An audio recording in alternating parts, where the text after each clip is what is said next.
Custom duties اور sales tax بھی کم کر دیا گیا، معاہدوں کو قوانین کی پیچیدگیوں سے آزاد قرار دیا گیا۔ حکومت کی جانب سے IPPs کو نوازنے کی تفصیلات 7 نیوز پر۔ معاہدے کے مطابق کمپنیوں کے سرمائے کی انشورنس حکومت دے گی، کمپنیاں چاہیں تو 5 مختلف کرنسیوں میں کاروبار کر سکتی ہیں۔ IPPs کمپنیاں ڈالر، پاؤنڈ، یورو، جاپانی یان اور چینی کرنسی میں کاروبار کر سکتی ہیں۔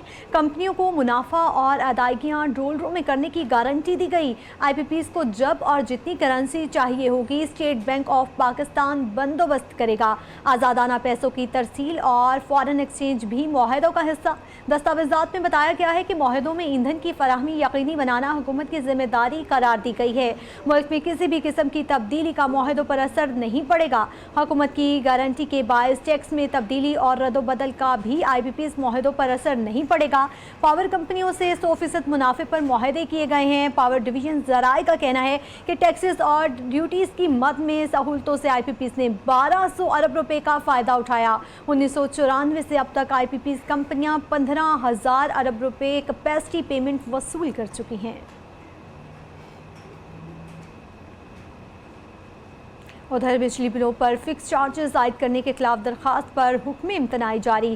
لاہور ہائی کورٹ کے جسٹس محمد رضا قریشی نے بجلی بلوں میں فکس چارجز کے خلاف 9 کمپنیوں کی درخواست پر سماعت کی۔ درخواست میں وفاقی حکومت اور لیسکو سمیت دیگر کو فریق بنایا گیا۔ درخواست گزاروں کی جانب سے خواجہ وسیم عباس ایڈوکیٹ عدالت میں پیش ہوئے۔ درخواست گزاروں کی جانب سے موقف اختیار کیا گیا کہ لیسکو نے بجلی بلوں پر فکس چارجز کا نفاذ کر دیا ہے۔ لیسکو کی جانب سے عائد فکس چارجز کی کوئی منظوری حاصل نہیں کی گئی۔ فکس چارجز عائد کرنے کے لیے کابینہ اور نیپرا سے منظوری حاصل کرنا ضروری ہے۔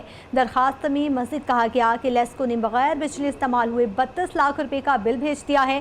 گزشتہ ماہ 57 لاکھ روپے جبکہ اس ماہ 1 کروڑ 56 لاکھ روپے کا بل بھجوا دیا گیا ہے۔ عدالت لیسکو کی جانب سے فکس چارجز کو ختم کرنے کا حکم دے۔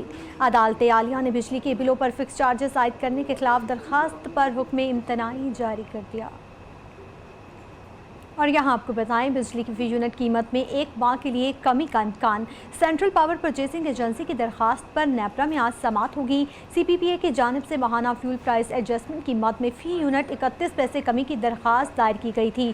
CPPA نے درخواست میں موقف اختیار کیا کہ جولائی میں ہائیڈرل سے بجلی کی پیداوار 37% کے قریب رہی۔ مقامی کوئلے سے بجلی کی پیداوار 10% سے زائد، درآمدی کوئلے سے 7.64%۔ فرنس آئل سے جولائی میں بجلی کی پیداوار بالکل معمولی 10.59% رہی ہے۔ ماہ جولائی میں قدرتی گیس سے 7.93%، جبکہ درآمدی RLNG سے 20% کے قریب بجلی پیدا کی گئی۔ جولائی میں نیوکلیئر سے بجلی کی پیداوار 13.36%، جبکہ ونڈ سے 3% تک ہوئی۔ حکومت کی جانب سے بجلی کی فی یونٹ قیمت میں 1 ماہ کے لیے معمولی کمی کا امکان ہے۔